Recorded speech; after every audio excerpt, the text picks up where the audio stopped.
Hey guys, welcome back. So today we are going to jump into one of Jesus's parables. I've had this one marked down for a while. It's one that I've just really seen throughout my life.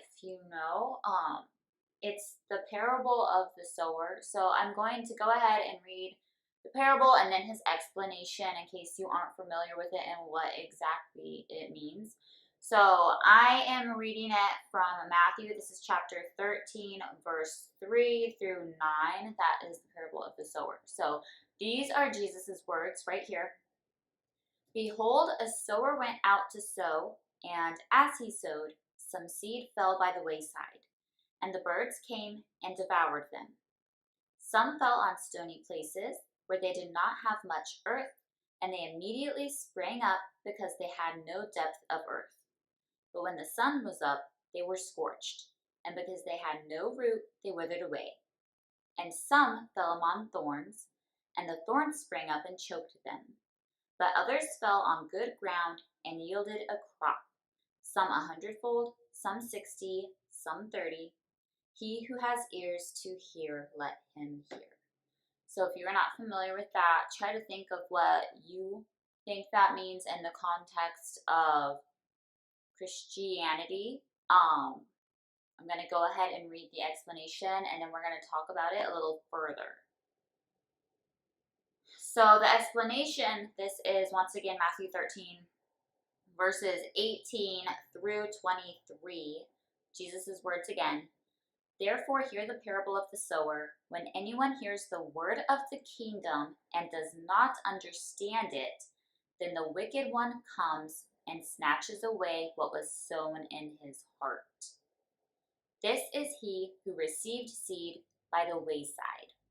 But he who received the seed on stony places, this is he who hears the word and immediately receives it with joy, yet he has no root in himself, but endures only for a while. For when tribulation or persecution arises, because of the word, immediately he stumbles. Now he who received seed among the thorns is he who hears the word, and the cares of this world and the deceitfulness of riches choke the word, and he becomes unfruitful. But he who received seed on the good ground is he who hears the word and understands it, who indeed bears fruit and produces, some 100-fold, some 60, some 30. So, as I said, I feel like I've seen this so many times throughout my life, especially if you grew up with people, you might have had friends who came to know Christ at the same time you did, and your lives just turned out very differently. Maybe you started out joyful, they didn't quite understand it, or maybe you were both joyful, but it just didn't stick with them. You saw them go on to live their life without Christ, and they ended up getting into some completely other different things that just really confused you because you thought that you would both come to know Christ at the same time. And this one just really spoke to my heart because, I can think of several people I've known throughout my life who this is just demonstrated in, and how they accepted the word, but then how it just didn't stick. Hard times came, and I think sometimes people think that being a Christian means things are all going to work out for you, but that is farthest from the truth. A lot of times I think being a Christian's harder than living without God and without knowing Christ. Because you have an enemy after you who wants to, cripple you and doesn't want you to get the good word out. So I feel like that happens so often. People will say they accepted Christ, but then the first time trouble hits, or it'll keep hitting, and then just fall back, and it's just really, really sad. Maybe this has happened to you, but you were able to come back from it, and that's amazing. But really, each of these are so important in recognizing when we are going out and trying to bring other people to Christ, it's important to know this and the different ways that things can happen. So, if we're going, like it talks about the one who received seed by the wayside, it's because he didn't understand it.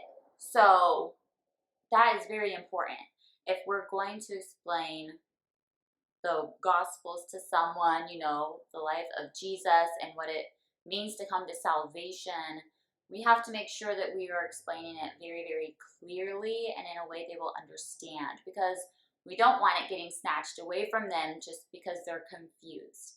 We want to make sure they're not just saying the prayer of salvation, just the words, and not truly understanding it and meaning it in their heart. Okay, so that is why it's so important. I think this parable is so important. Also, to the people who receive it with joy and the tribulation comes and they lose it. So if you're sharing the word with someone, you need to be thinking about all these different things that could potentially happen, and explain it all to them. If they know up front that being a Christian is not going to be easy, then maybe when that tribulation happens, they won't fall. They'll stick with it. They'll hang on to God. They'll trust Him. And they'll go to Him when the tribulation does happen. And then we have the one who gets choked out by the riches of this world and deceitfulness. The word gets choked out from them.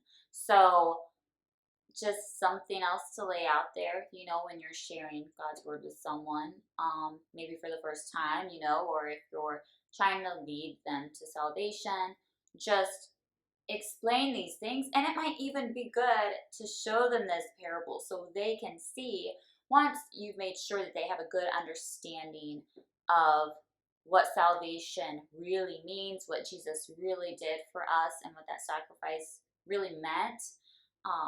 I think it could actually be very helpful and a great idea to show them this parable. Once again, this one I'm reading from is Matthew 13. I know it's in some of the other Gospels as well. But it will just show them that they can go through things in life. They might fall away from it, or they'll get distracted by the worldly things that we have here and they'll fall away from it. But if they know up front to be watchful of these things and what's really going on, I think that's just going to be a great help in making sure that that does not happen. So first step, make sure they understand what you're talking about and what you're saying when you're talking about Jesus. And then go into this so that they know a lot of stuff is going to happen in life. It's not going to be easy. The enemy is going to come after you, but you have to hang on to God. You have to keep having trust in Him, keep having faith in Him, and good things will follow as well. So it's not going to be all bad times. There will be good times too. But it's a great way, I think, to prepare new believers for the life they have ahead of them.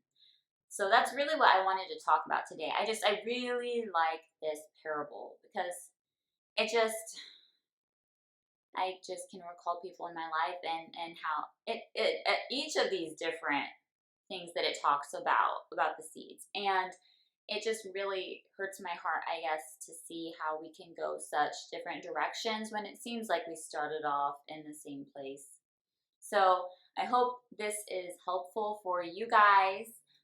If you know any new believers, then maybe point them in this direction to the parable of the sower so that they can be prepared for any battles that they might have coming ahead of them. All right. Thank you guys for watching, and I will see you next week. Bye-bye.